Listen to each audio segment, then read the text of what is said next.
When we think about Adnan Sami, we know that you're also very good at troll bashing. And we've seen that on social media. A lot of people attack you, but you give it back. And how do you see this? Because was there a lot of hatred that came your way when you took up? Initially, yes. There was quite a hostile kind of a reaction, and I guess these things happen. I'm not one person who sort of takes things lying down. I do take it. I'm very patient. I'm very tolerant up to a point. But when the other person, regardless of who that person may be, starts getting the impression that maybe he's quiet because he's either he doesn't have something to say or he's being defensive, then you need to sort of show them the door. And boy, do I show them the door. Adnan की हमने बहुत सारी तस्वीरें देखी हैं. मैंने आपकी कई बहुत सारी ऐसी तस्वीरें जिसमें देखी हैं जिसमें आप तिरंगा लिए खड़े हुए हैं, आपके पीछे तिरंगा चल रहा है. अगर हम कुछ तस्वीरें वहाँ चला भी सकें, और जब वो तस्वीरें चलती हैं तो मैं आज आपसे पूछना चाहती हूँ, क्योंकि बहुत से लोगों को लगता है कि जब हम भारत की बात करते हैं, लिमिटलेस इंडिया की बात करते हैं, उस भावना को, क्योंकि जब वो तस्वीर मैं आपकी देखती हूँ, उस भावना को आप एक गाने के रूप में या संगीत के रूप में कैसे पिरोत पाते हैं? क्योंकि कहते हैं कि सबसे ज़्यादा जो भाव आप अपने लोगों के सामने रख सकते हैं वो संगीत के ज़रिए. देखिए, मैं आपको एक चीज़ बताऊं कि जब कोई इंसान पैदा होता है किसी चीज़ के साथ, तो एक तरह से उसको वो चीज़ जो है वो विरासत में मिलती है. तो कभी कभी क्या होता है कि उसको खुद एहसास नहीं होता कि उसके पास कितनी कीमती और कितनी खूबसूरत चीज़ है.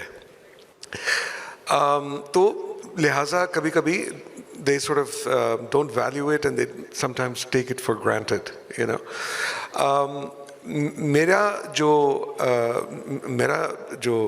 मैंने जो कदम उठाया वो एक तो पूरी मतलब कि मैं 40 साल की उम्र से ज़्यादा के बाद मैंने ये कदम उठाया.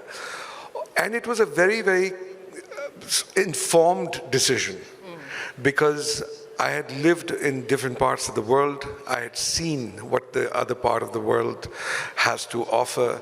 I was in boarding school in England, so I've seen all of that. So वो जो कहते हैं ना कि जो चीज़ें दूर से बड़ी खूबसूरत लगती हैं, मैंने करीब से भी देखी हैं. और so when I decided to take this step, it was after all the experiences that I had had, and then seeing what I had experienced over here. And so therefore, I was prepared to do anything to acquire it. कुछ लोग सोचते हैं कि पता नहीं एक दिन उठे और अचानक बन गए. ऐसा नहीं था. 18 साल लगे और 2 रिजेक्शंस भी हुई थी. देखिए, जो यहाँ बैठे हुए हैं, मैं ये कह सकती हूँ कि ये यहाँ जन्मे हैं, भारत में जन्मे, लेकिन एक व्यक्ति ने अगर ये सोचा कि मुझे यहाँ आना है, यहाँ रहना है, इस देश को अपनाना है, आपने कहा मुझे खुद चुना, तो वो इतने सालों तक आपने कहा कि मैंने सोचा, और वो क्या चीज़ थी, क्या जहन में आया कि आपने ये कहा कि यहीं मुझे बसना है? ज़िंदगी में जो सबसे ज़रूरी चीज़ें होती हैं ना, वो एक्चुअली बड़ी सिंपल होती हैं. और मैं एक आर्टिस्ट हूँ, इमोशनल हूँ, पठान हूँ. तो हम जो है ना वो एक सिंपल सी चीज़ से घायल हो जाते हैं, और वो है प्यार. जब कोई प्यार हमको देता है तो हम उसको अपनी जान देने के लिए तैयार होते हैं. तो मुझे जिस तरह का प्यार यहाँ पे मिला, जिस तरह का प्यार और आज भी मिल रहा है, तो वो मेरे लिए इतना कीमती था और है कि मैं, जैसे मैंने कहा, 18 साल लगे, और इन 18 सालों में 2 दफ़ा रिजेक्ट भी हुआ. क्योंकि कुछ होता है ना कि आपने फलानी जगह पे you did not cross the T, or the it was all those technical issues, nothing serious, but I didn't give up. I kept the struggle on. That is limitless India, by the way. That is limitless. You have to be stubborn. you have to be determined, and in the good old language, you have to be dheet. And that's what I am, you know. And you see, the most important thing is that, you see, ये जो कदम मैंने उठाया, ये, this is not just a step that I've taken for myself, but it's for the forthcoming generations of my family.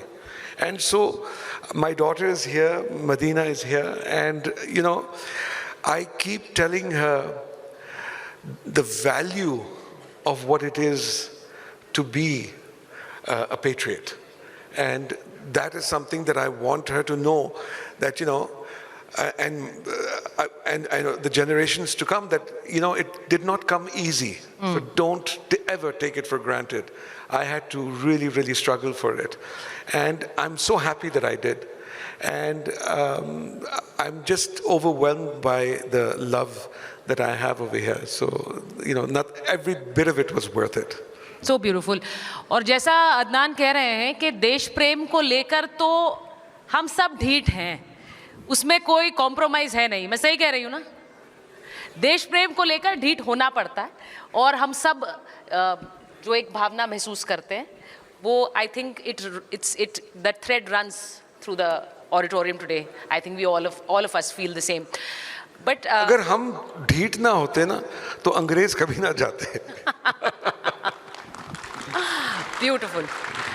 Adnan, आप मैंने जैसा कहा कि यहाँ पर बहुत से लोग, जब मैं आ रही थी तो मुझसे कहा गया कि अदनान समी आ रहे हैं, क्या आप उनसे ये वाला गाना गवा सकते हैं, क्या आप उनसे ये रिक्वेस्ट पूरी करवा सकते हैं. तो मुझे लगा कि मुझे एक पूरी लिस्ट बनानी पड़ गई अपने फ़ोन पर.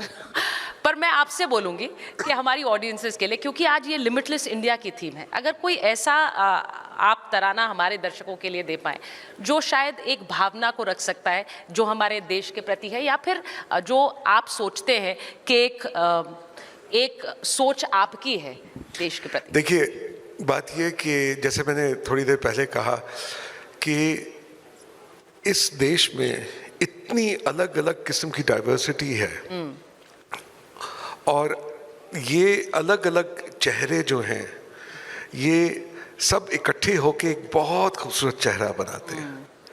तो अगर मैं उसको संगीत के ज़रिए बयान करूं, तो एक ही गाना मेरे दिमाग में आता है इस वक्त, तो वो है